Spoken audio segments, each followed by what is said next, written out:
So tonight we have Kesha Ram Hinsdale, Senator Kesha Ram Hinsdale, who has been working for environmental rights and environmental justice in the State House for quite some time.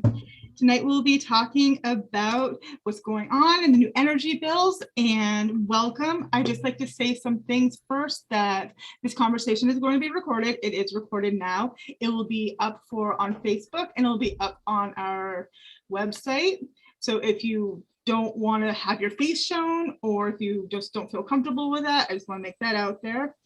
If you could have yourself on mute as Kesha speaks, and then all questions can be put into the chat, questions, thoughts, comments, and then when we're done, we can I'll go through and ask the questions as they come up, or you can feel free to raise your hand and get yourself off of mute.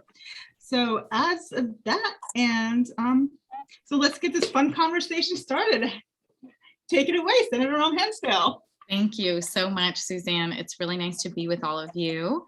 And as some folks may know, we just came out of a Monday press conference about the bill that I would consider a bit of a turning point for S148, the environmental justice bill, in that we had Senator Christopher Bray join us, the chair of the Natural Resources and Energy Committee, and really solidified that this will be, for all intents and purposes, and I don't want to jinx it, a must-pass bill this session. And I'll start to go through the history of this bill, but I just can't tell you what that feels like, having drafted the first version of this bill in 2007 and working for so long to get this passed.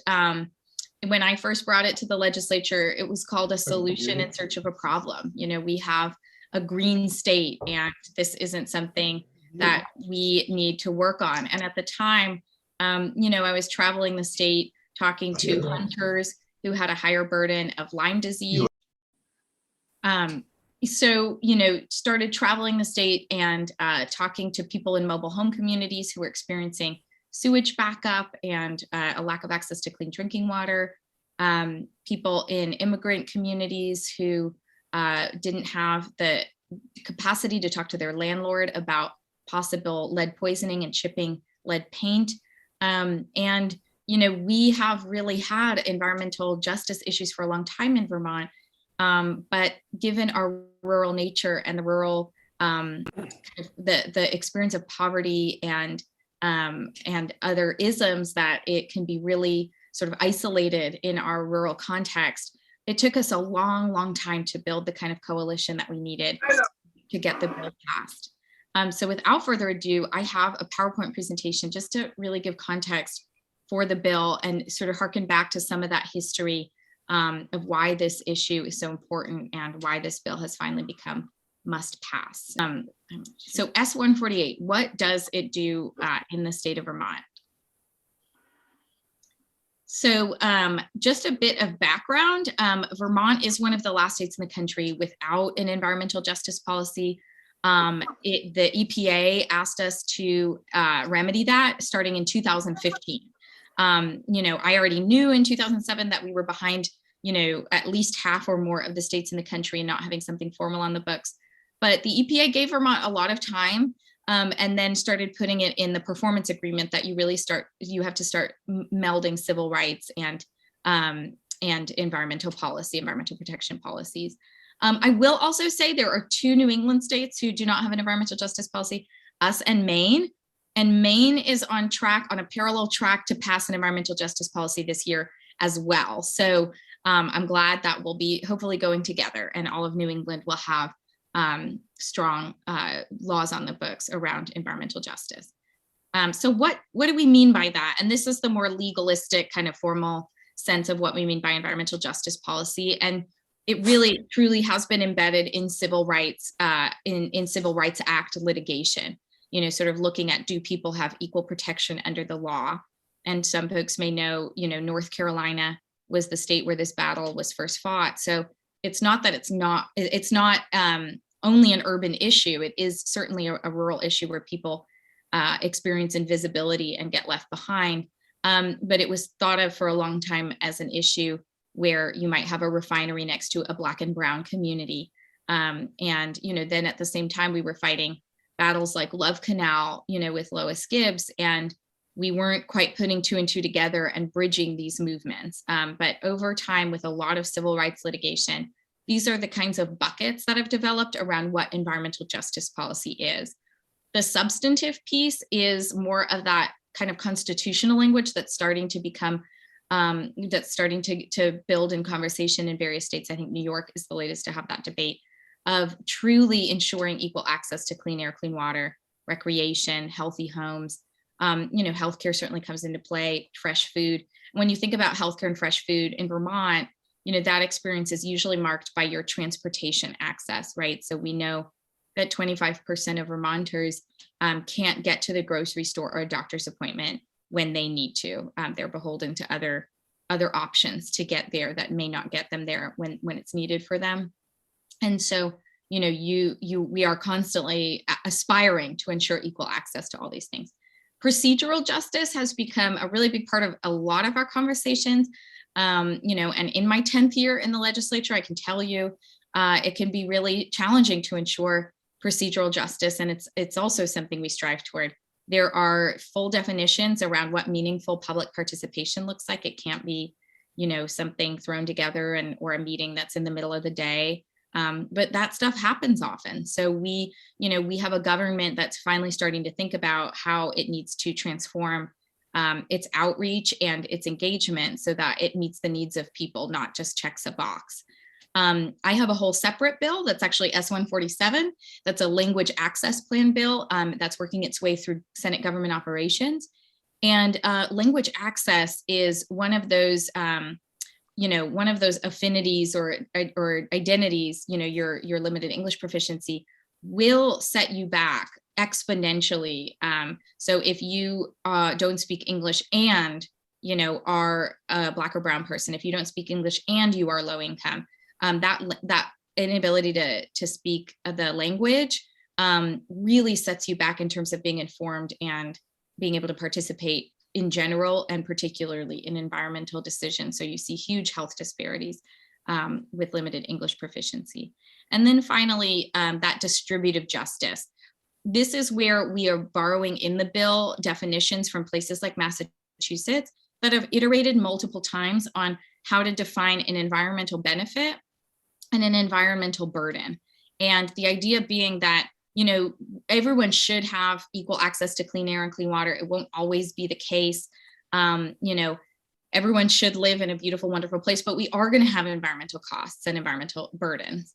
And we shouldn't concentrate those in one particular community over time, simply because they have less political power.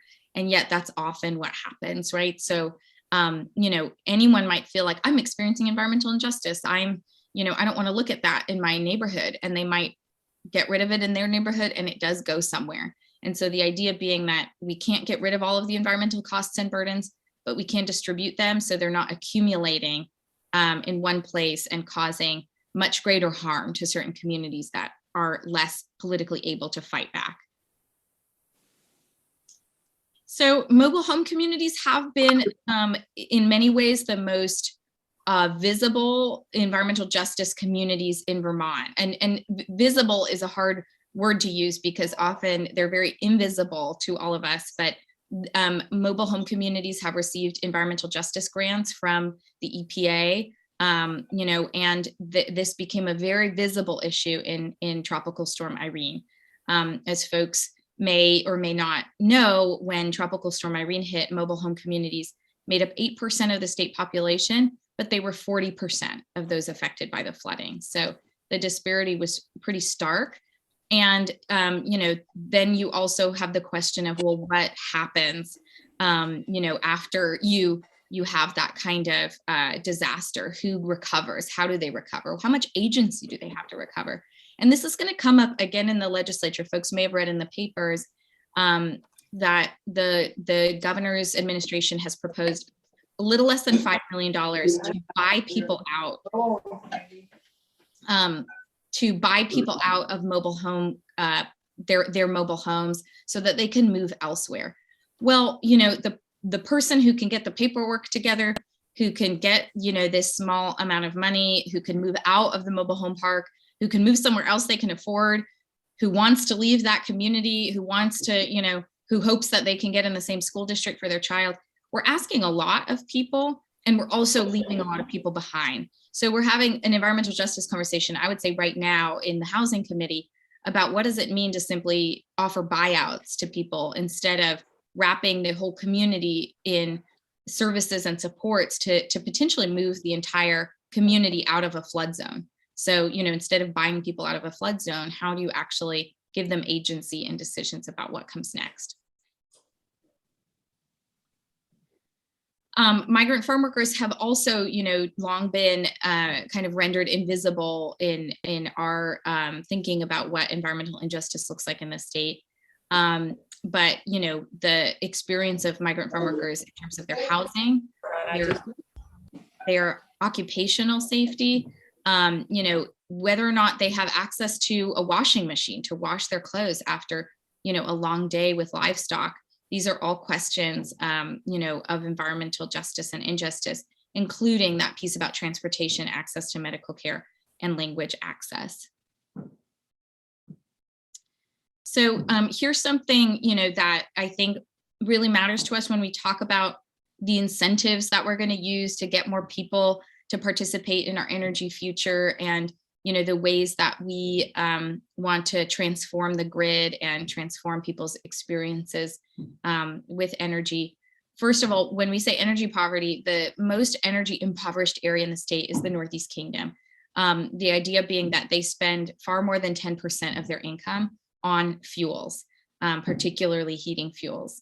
So, that means that you're constantly making decisions about heat and putting gas in your car, and using fuels, using energy, and that other people are not necessarily considering.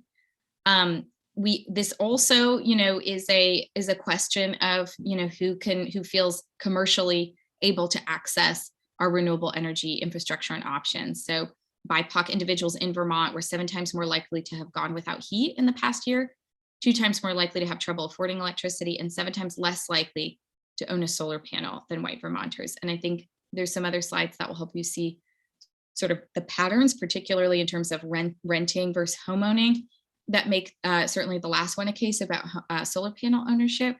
But, often what I try to point out is that looking at the experience of Black Vermonters isn't just saying we're just a racist state, it's saying these are the folks who are politically likely to be worse off, and how are they treated?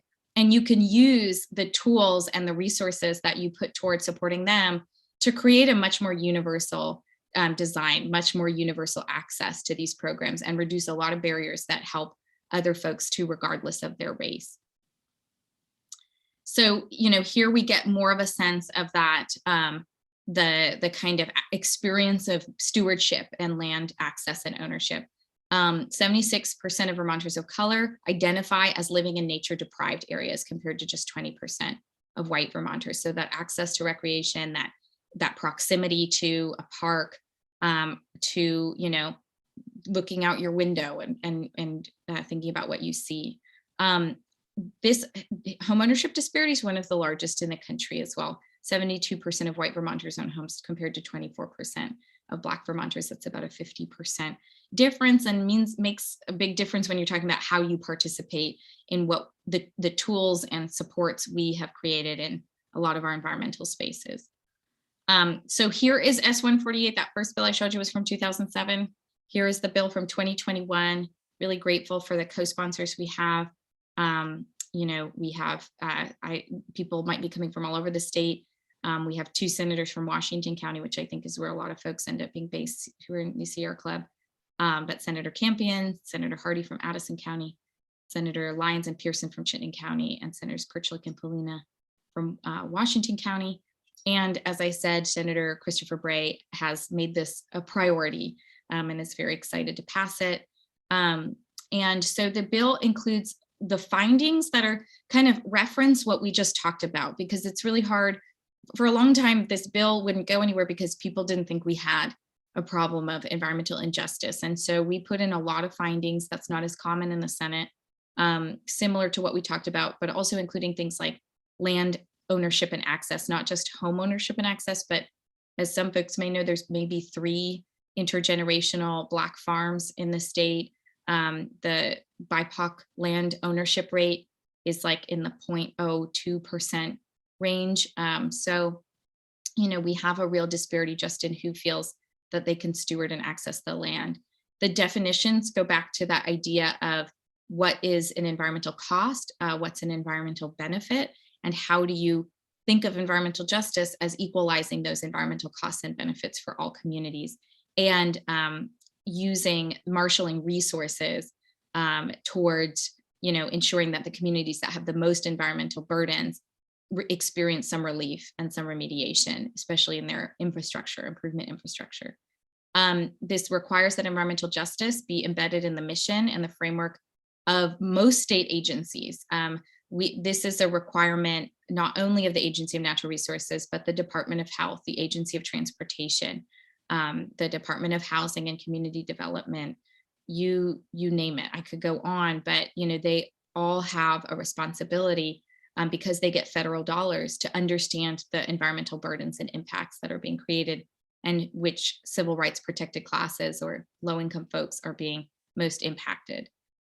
This creates an environmental justice advisory group, which is pretty fundamental. You just can't avoid it because you need to have people with lived experience, expertise, and agency heads, and people from different sectors of the state, as well as from different frontline groups. So we have embedded in there, indigenous communities, someone from a migrant farm worker community, someone from a new American or immigrant community, and then the different, agency and department heads who need to be at the table as well, and folks with other levels of expertise.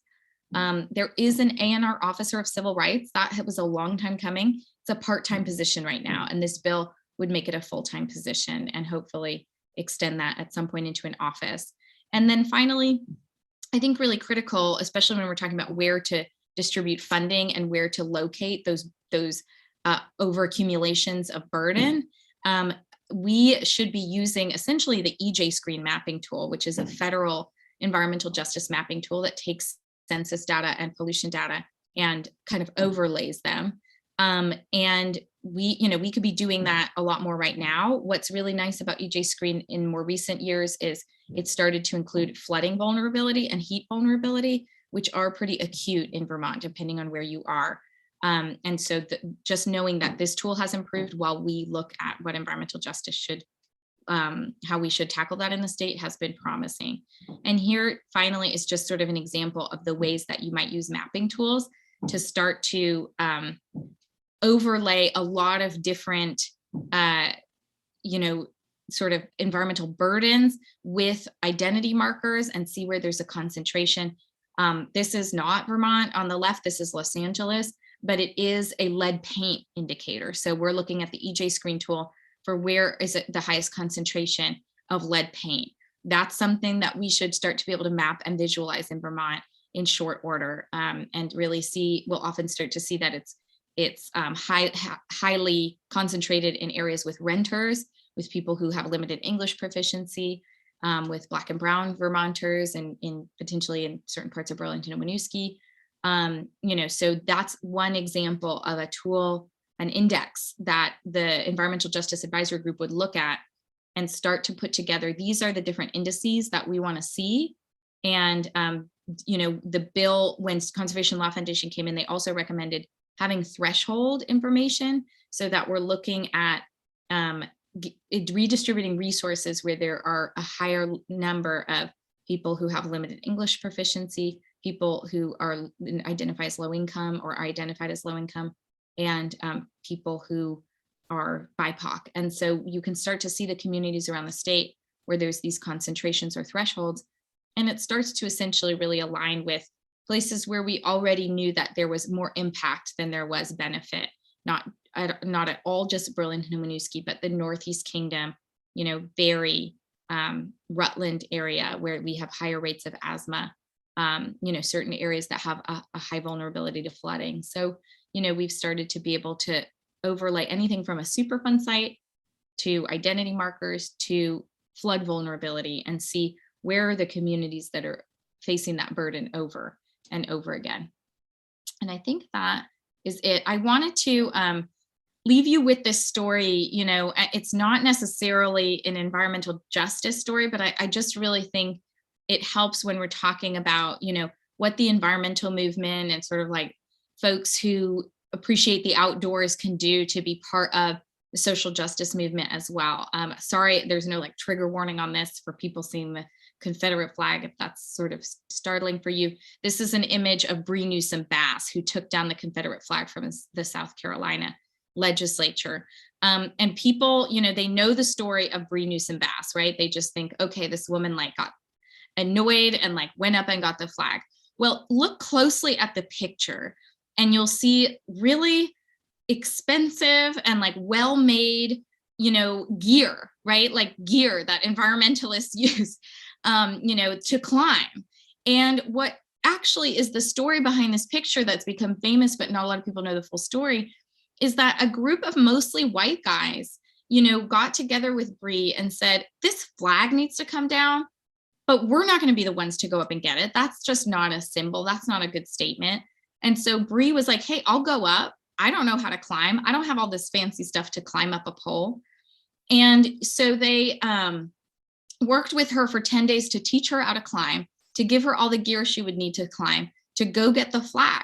And then one of the guys, you know, stood at the bottom of the pole as she was climbing up to spot her, essentially. And the police came and thought, you know, as happens in cases with a lot of racism, they thought, we know how to get her down. We'll tase the pole so she falls off. That could have killed her. And that white guy who was at the bottom spotting her just stuck his hand on the pole so that they wouldn't tase it.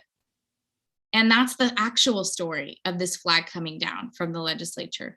And I just like to share that, especially with environmental groups, because, you know, people are always talking about they're going outside and have all this gear and things like that. I mean, this was, you know, a group of guys who appreciated the outdoors and climbing, who, you know, put themselves in harm's way for the cause of advancing social justice and racial justice. And so, you know, I just wanted to share that story because I think so often we tie ourselves in knots, like, I don't know what this means and how to help. But often it's just about, hey, you know, I see a problem, I want to solve it. How do we do it together? And how do I use whatever talent I have, you know, something in the outdoors world or you know, policy making, whatever it is. But how do I do it in a way that centers the people that I'm most trying to support? So with that, I'll just stop the sharing and take questions. Great. Thank you so much. That was amazing. I know I have questions, but I will hold off. Anybody? I don't see any questions really in chat. Oh wait, I do. I'm just. Yes. Mayumi, is that how you pronounce your name? Go ahead and. It's Mayumi. My question is, how will this bill impact environmental migrants and help us prepare? Yeah, that's a great question. So one of the unfolding kind of dynamics here is we were waiting for some really big principles to come out of the Build Back Better bill, right? We were waiting for a lot of good stuff to come out of the Build Back Better bill. And it's still, you know, in play and it may show up in other legislation. But there was one principle that was gaining a lot of traction called Justice 40. And it was the idea that a lot of the communities with the least resilient infrastructure are like the, you know, the other elements of environmental injustice, the communities that have been most left behind. So where you see a lack of resilient infrastructure, you see a lot of the same communities that have been under-resourced. Those exist in Vermont. You know, those are our lower income communities, our mobile home communities, are, you know, places where we already are seeing when there's a disaster, there's less resilience and less durable infrastructure. So, you know, the idea first being that we should make a lot of our infrastructure durable and ready for greater disasters before we end up getting, you know, more migrants or you know, people coming to Vermont. I hate to say, you know, climate refugees. I often consider myself a climate immigrant, right? originally came to Vermont from Los Angeles. And I grew up knowing that most of the places I spent my time were equivalent to smoking 2 packs of cigarettes a day just to breathe the air. So, we already have people who want a better life for their future, their children's future, just based on the climate and the pollution levels that they experience. The Vermont Climate Council has adopted this as a priority as well. And you have the Vermont League of Cities and Towns thinking a lot about how we make all of our municipalities ready for greater burdens, especially in terms of hardening the grid infrastructure. So making sure that our power lines don't constantly go down in an ice storm or some kind of dramatic weather event.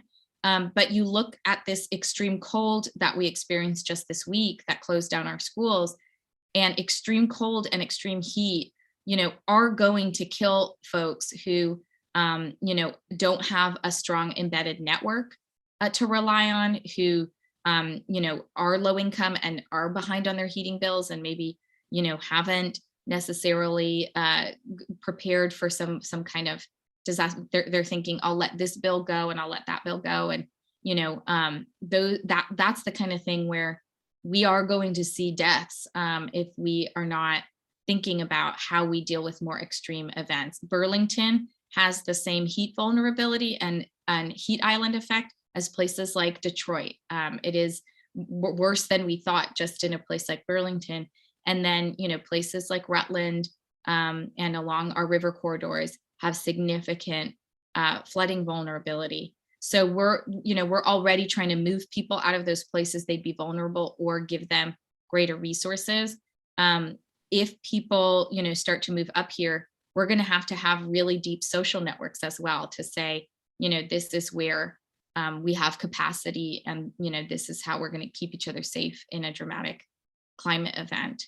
But it's somewhat bleak, I would say. And I just think we also need to bring some more housing online. So that's been another environmental justice conversation in the legislature, I think, is, you can't have these fights between housing that's really safe, livable, healthy, and transit oriented. And, folks saying, I don't want to look at more housing. We're going to need to recognize that environmental justice doesn't mean you're just sort of a brown face saying the same things that other environmentalists are. You're really advocating for a livable community and a place where, you don't have to have a significantly higher income to be able to experience quality of life. And so, we are talking about building a lot more housing, and that is going to be, I think, a question of environmental justice just as much as social and economic justice. Doesn't that then turn into, and what about the impact of not having enough housing and the fact that we have zoning laws that make it really difficult to build the kind of housing that we need, because mostly a lot of places are zoned for one family housing, with so much land, and we need to start rethinking how we do that, because if we don't, we're gonna end up, like in Burlington, people don't want to really build up, but in order to house the people that we have coming here and the people that are already here, we have to, we have to stop, fighting over things that don't really matter, and realize that we're all going to have to accept some things that we might not necessarily like for everything to be equitable the way that it needs to be, Yeah, so I have a bill that would end single family zoning. So we're absolutely on the same page. I think, that is also something that fractures habitat, and, essentially it creates for that individual the consumption of more green space, while taking that right and privilege away from not only other people, but other living things, instead of creating, more housing units that are denser on that property, and, creating a little bit more open space for everyone and other living creatures. So agree with you. And I do think that's a conversation we're having this year of, the right and ability to access housing is just as much an environmental justice principle as accessing green space. And otherwise, I mean, it's pretty bleak. We're talking about the best housing solutions for people being, plastic lean-tos that have a heater inside that can be broken down in the morning. And, that's our best solution right now for the housing crisis. That is, where are we, as a society, if those are our solutions? So I certainly agree with you. I'm just scanning the chat, but I'll turn it over. Yeah, so am I. Wait, am I on mute? No, I'm you're not. Oh, I'm sorry. Yes, I see a question from Ned Swanberg. And if I yes. pronounce your name wrong, please correct me, and I apologize. As somebody with a weird last name, I feel your pain. Go ahead, Ned. I didn't know if you wanted to speak out loud or just have the question. Yeah, I think you see the article, the question in the chat, and I just the advisory council is going to be so important, and I think big question is to get the right people participating, and then to understand how much work needs to be done and what this group can do and how it needs to build out further into the population. Yeah, thanks Vermont. so much, Ned. Yeah. And if I'm remembering our past conversations correctly, this is something you might not have to, but would potentially be a part of in Agency of Natural Resources, unless I'm confusing you with somebody else. Yeah, I'm at A&R, and definitely we need this kind of support for sure. Yeah. So, there's two pretty large guiding principles for an environmental justice advisory group that I've seen, and they exist essentially in every state I'm aware of that has an environmental justice policy. And one is that they have a balance of, people who come from frontline or impacted communities, and then people who hold decision-making power, but that balance is tipped a little bit over to the folks from frontline communities, so that they really are, they take priority in decision-making. And two, that it's interagency, and it's really, it has interagency operability.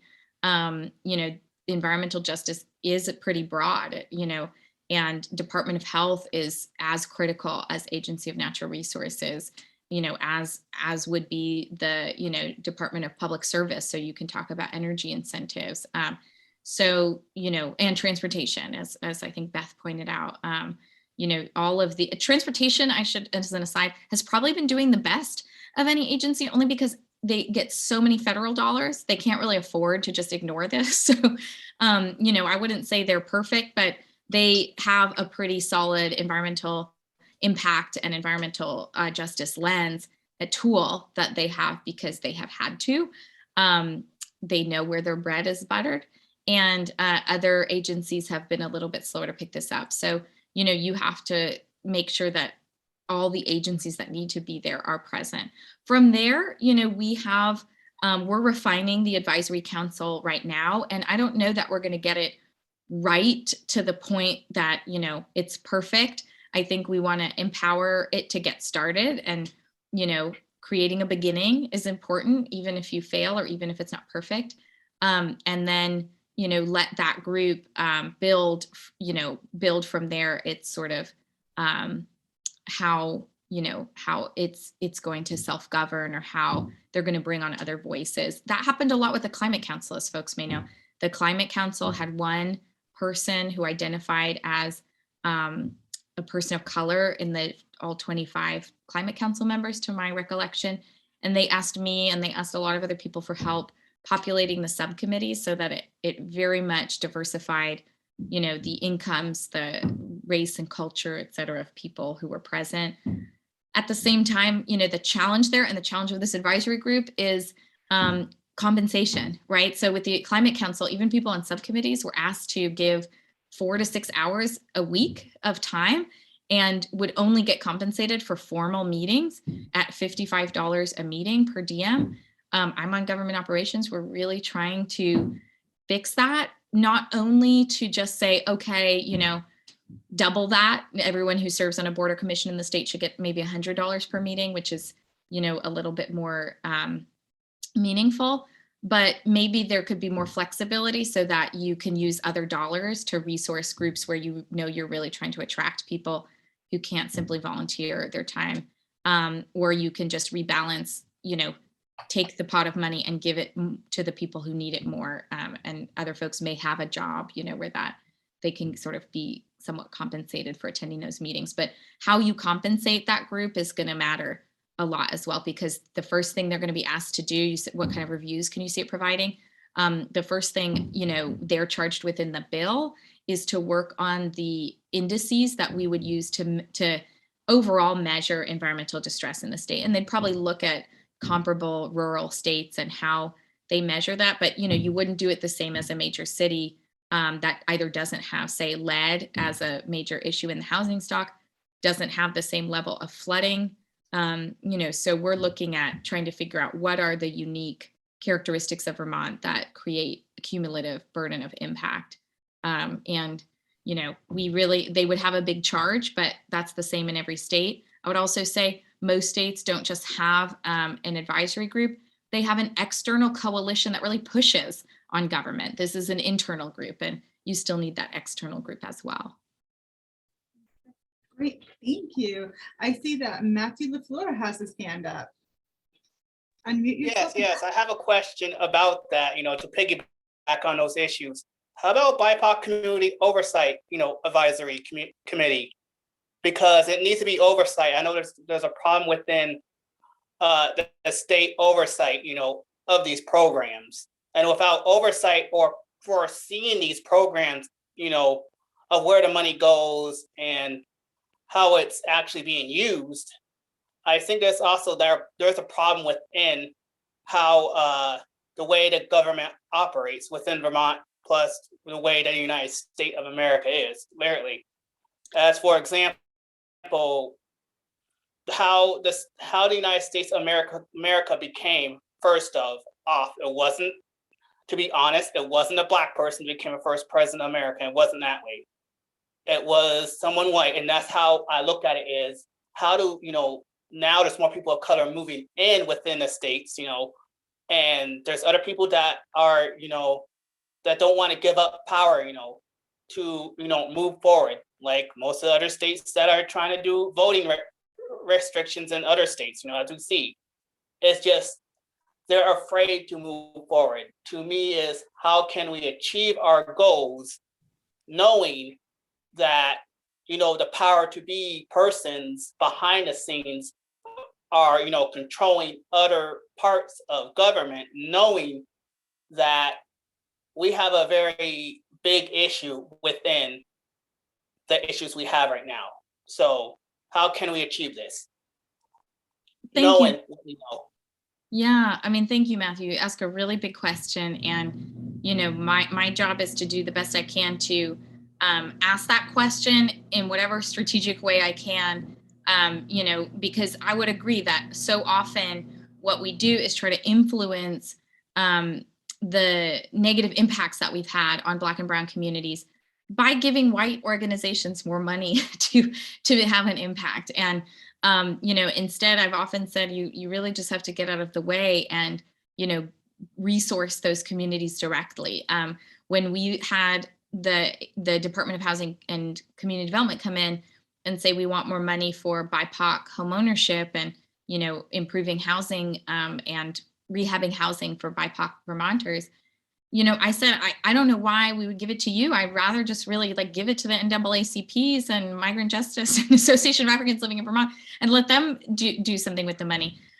Because I do think often there's this interception of resources that simply, means that the money doesn't really get to the communities that are most impacted. We see this in philanthropy, where so much of the work that we attempt to do in philanthropy is to, change out education outcomes or health outcomes or poverty outcomes. And, yet something like 4% of those resources go to Black women to lead the efforts, when that would, getting out of the way and giving them the money would probably be transformative. So, in so many instances, the questions have not been, how do we help Black and brown people more, but how do we just get out of the way and give them the money to do the work? And so, if I'm understanding what you're getting at, it's a question I try to ask all the time. It's not an easy one to answer, but I do feel like I have more allies in the legislature now who are thinking the same way, that we've done so much theft. We've stolen wealth, we've destroyed wealth, we've reappropriated wealth in Indigenous communities and Black communities and Brown communities, and it's really just time to give it back and get out of the way. Great, thank you. I see that Dominique has a question. Would you like to ask your question? I just briefly, I became aware because I have solar panels that my having solar panels actually makes electric supply more expensive for those who don't. And I know this is true for Hardwick Electric, and I know it's true for Washington Electric, which are both Northeast Kingdom. I don't know if that's true of all of the power companies in Vermont, but it seemed to be important as an environmental justice issue, and also important as a, as we're trying to move forward environmentally, if we create a situation where people who don't have renewable resources feel they're being hurt by those of us who are trying to be environmental, that this is it's a very big issue. So I just wanted to raise that and see if anybody knows anything about working toward making that a more equitable and fair method of incentivizing renewable resources. Thanks for that, Dominique. I mean, we might have other folks who have some expertise on all the different programs that we've created to incentivize transition to solar. We're in a tricky place, right? So, and what you said really hit the nail on the head, that if people just start to resent this feeling that like I'm paying for my neighbor to have some fancy gourmet solar panel on their house and I don't feel like I'm benefiting from that, then we are creating a situation where people perceive they're being left behind. And I think we're going to do something similar if we're not careful with electric vehicles, because one of the principles we borrowed in the environmental justice bill comes from California, where, when they create a mapping tool that shows where there are high concentrations of poverty or low income communities, they also say 20-something% of the infrastructure has to go to those communities. Why? Because they need to see electric vehicle charging stations. And we might right now say, oh, well, but what if they can't afford electric vehicles at the same rate? Are we wasting the money by putting the infrastructure in their communities? Well, people have to see that kind of infrastructure for 2 or more years just to feel comfortable with it, just to feel like they could even think about purchasing an electric vehicle. So when you don't have a neighborhood where people can see a solar panel, and then they go to a fancier neighborhood and they see a bunch of solar panels and they think, oh, they're getting some kind of incentive. Now their electricity is free and here I am paying for it. They do start to resent that. In general, I think it's still important that we figure out creative ways to incentivize and transition to, more renewable energy. So, I don't want to punish either the people who, are taking those kinds of incentives, or the industry that's trying to do whatever they can to get more solar panels on roofs or on businesses.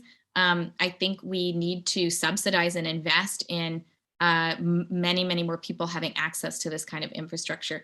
I will say, for a lot of folks also, their energy is subsidized if they're particularly low income. Sometimes they have to apply for those programs, and that's a huge barrier. Green Mountain Power got, I think, money from Tesla to create, power walls and really help with infrastructure for electric vehicles. You had to be a homeowner. You had to have a certain, proximity to certain types of power on the grid. There were all these conditions, and it meant that a lot of the money couldn't be used. So, a lot of the way we design these incentive programs to help lower income people get involved still have significant barriers. And I would say, unless you get landlords involved in a lot of these programs, and they're unless you just create a lot more home ownership all at once, you have to bring renters into this movement, and we're pretty behind on that. So I hear you, and I think you're right that no matter what's happening and how good it is overall, it can make people feel left behind and start to resent the programs that we've created. Thank you. I see Richard Butts has his hand up. Hi, I appreciate what Dominique is saying and what Kesha, your response, I think I respond very positively to. I've been involved in the development of the Bristol Community Solar Project, And one of the advantages of this kind of project is that it is available to renters. You can purchase, become part of a community solar, and you can not only use it where you are presently living, but if you move within the power company grid, in this case, Green Mountain Power, you can take your power with you. I do think, though, that our experience in Bristol is that mostly middle income and upper income people invested. And most of us, and I'm one of them, who invested, did so out of environmental concern. But if we are really going to make progress, I think, in electrification, moving away from fossil fuels, we're going to have means-tested incentives so that low-income people, people who have been traditionally disadvantaged, are encouraged and enabled to participate in these programs. Right now, I think it's not the fairest system. The 6-cent charge that all of us pay to subsidize these things could cause, and I have heard people say that they resent that they're paying for people like me to get involved in a solar project. And I'm very sensitive to that. And I think most of us, for example, on the Bristol Energy Committee are as well, and would strongly advocate for a policy that maybe targeted low-income communities, worked with landlords, for example, as well, to participate in these kinds of programs, and then make the reduced cost electricity available to their tenants. I think there are a lot of ways to do it, but I agree, it needs to be the work of the committee to do that. Yeah, thanks, Richard. You know, and you said it so well, and I only want to add, I was thinking about the Vermont Housing Finance Agency. You know, a lot of us really felt this promise of PACE, right? This idea that you could finance a renewable energy project, finance solar panels, and keep it with the house. So even if you sold the house, well, someone's benefiting from this infrastructure that you know have installed, and they're also, you know, sort of paying that small amount that kind of evens out in the end. And Vermont Housing Finance Agency, the problem always was you couldn't really get the originator of the home loan to participate in treating that, you know, that energy infrastructure as something that's sort of equal to the home loan. They really just bristled at this idea. Vermont Housing Finance Agency is receiving $9 million from the state this year. When they give a home loan to a lower income family, they can place the loan, you know, they can move it from secondary to primary, something like that, so that they can kind of create their own PACE model for these low income family home loans. So, you know, we do have our housing folks trying to get really creative about helping lower income families get involved in solar projects and renewable energy projects, and even just weatherization. Kesha, there's one other aspect. I was told by a New Haven resident that she was not enabled. She could not put solar on her roof because the grid won't support it. Right. So that has to be modernized as well. Yeah, I was sort of going to go there, but it's like that can be a whole nother conversation maybe Sierra Club is having. But you know, there are definitely folks in the state making a big ask federally of infrastructure dollars for the grid, which is just going to be critical. I mean, the money has to come from somewhere, and it's infrastructure that needs significant investment. Yes, if we're going to get intermittent power, but just anyway, you know, our grid is particularly vulnerable in dramatic weather events and things like that. So it's a win-win to really focus on investing in our grid infrastructure. I'm going to give an editorial comment here, because you talked about the electrification of vehicles. And there's a lot of really good work around equity in electric vehicles. A great program called Mileage Smart, which helps lower income folks get into used high efficiency vehicles. Then a new program that was passed last year called Replace Your Ride, which basically will take people from their existing vehicles into electric vehicles. And then also Congressman Welch introduced legislation in Congress to assist underserved communities getting into electric vehicles. So there's a lot of work doing on that. It just, there's so many challenges we have to face, and we have to be thoughtful and then be inclusive in discussions about where to cite these programs. So, but stay on top of everyone. I'll step back, go back to the conversation questions. So thanks. Thank you for that, Rob. No, we have about time for one or two more. John Goodall, you have a question I definitely want to hear the answer to. So go ahead, John.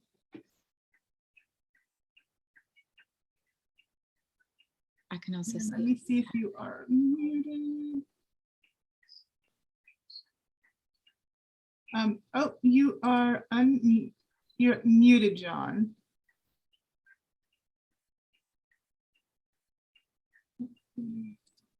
Okay, well, hopefully he will come back. I do see. Yeah, I could read the Got it. question. Yeah. Oh, there you are.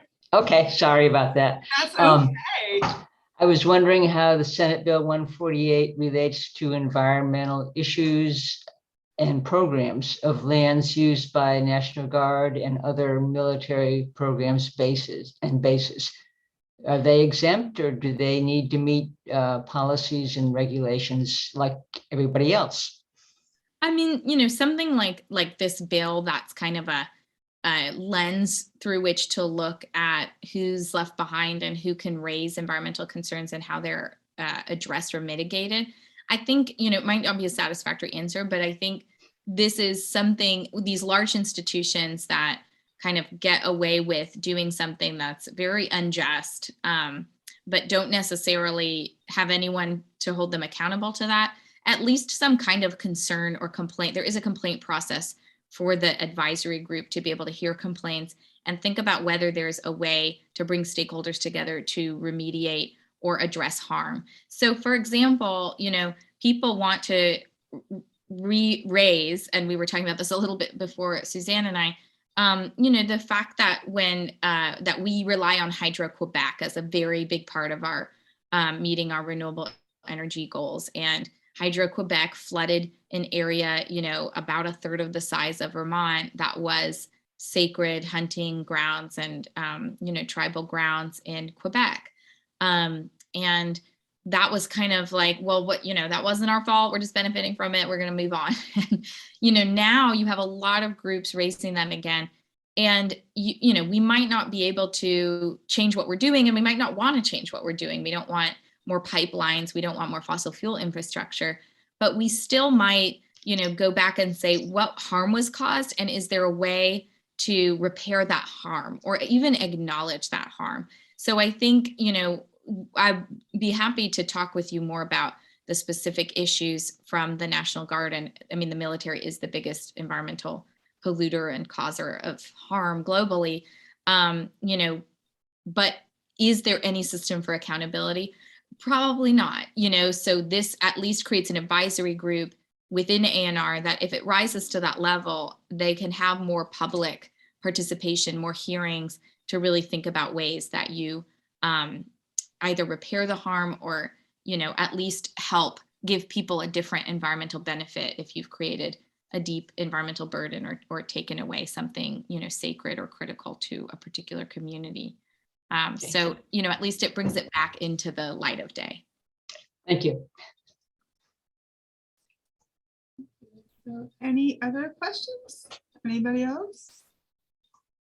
I see Matthew's hand up, and Richard said he wanted to be able to have this recording, which I'm flattered and honored. And Rob, I think, is going to, polish it up and make it available to people as well. So Richard has, I don't see that.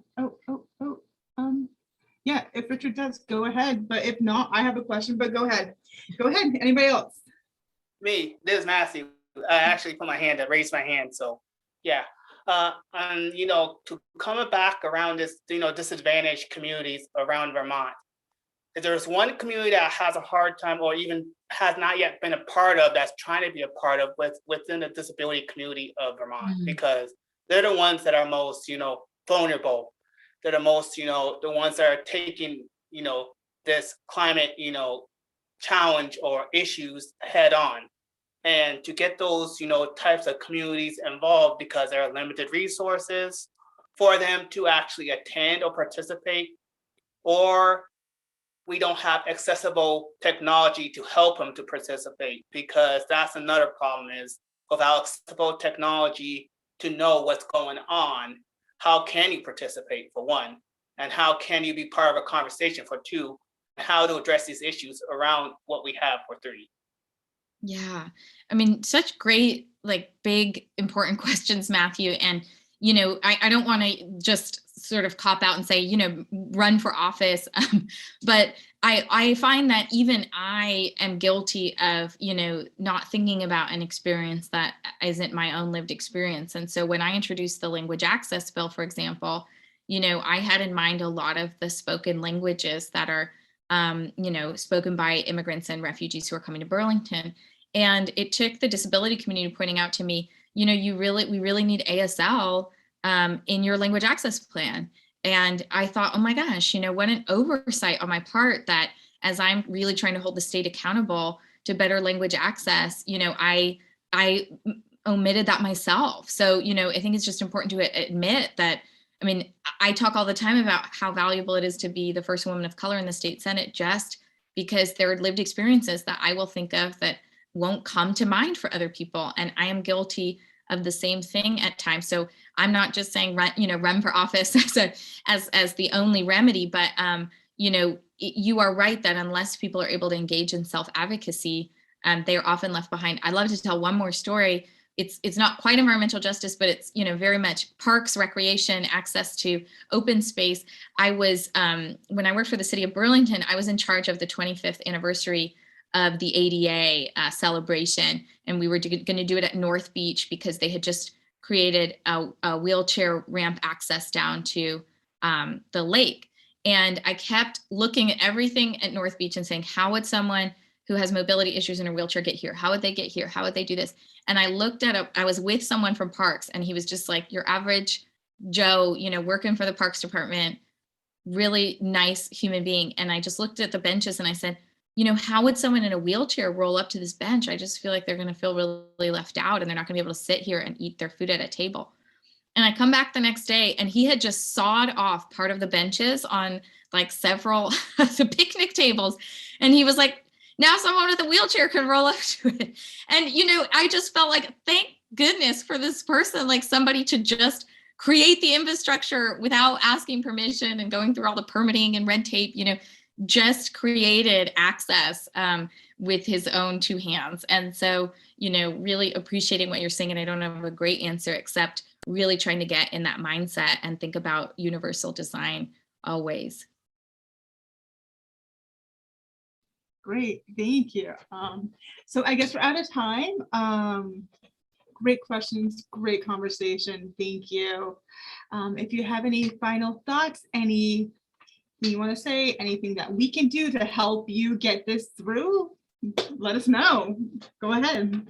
Well, I was just really grateful Rob came to our press conference and, was able by the board's power, I think, to lend the Sierra Clubs, the full power of your membership and the force of the Sierra Club for good, lend that to the bill. There will be, I think the community coming together around this bill has made a difference. This was not considered a must-pass bill. I wasn't able to get a lot of hearing time prior to this. And it also got mainstream environmental groups together to say, we need to talk about how to really improve the bill and help Kesha. Because I just said, usually when you're a senator, you introduce a bill, you have a lot of interest groups who help, improve it, borrow something, do research from another state. I wasn't getting a lot of that, and the environmental community, I think, looked around and started stepping up and saying, we need to treat that. If we're saying this is a priority, we need to treat it like a priority.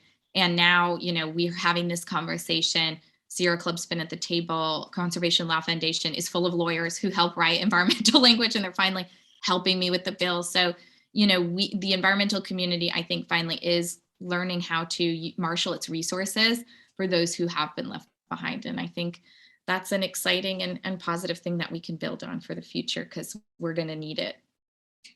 Thank you very much, Senator Kesha Ram Hinsdale.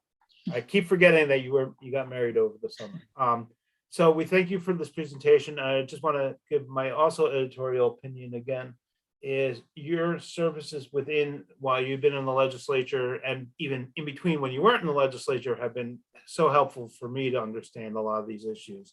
You know, one of the Sierra Club follows is the HEMAS principles of democratic organizing, where we help people speak for themselves. And that's something I've always kind of struggled with, because I'm like, you know, I'm the expert, but we also have to make way for other people to contribute to the whole process. And I think you've done an incredible job helping us learn that along the way. So we wish you success in passing this bill.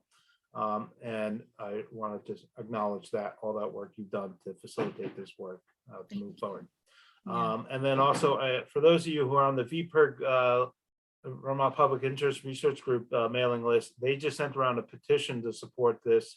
I'll put that in my email when I send it out, the follow-up of this email.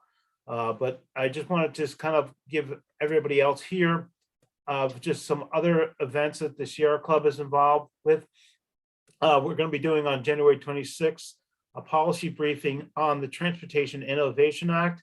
And there are some equity principles included in there about how we can get people to their places of work, the doctors, shopping, food, school, and all those things. So if you want to learn that, the link will be on my website in another couple days, but that will be a big discussion about how we transform our transportation network. But otherwise, for that, thank you all for participating.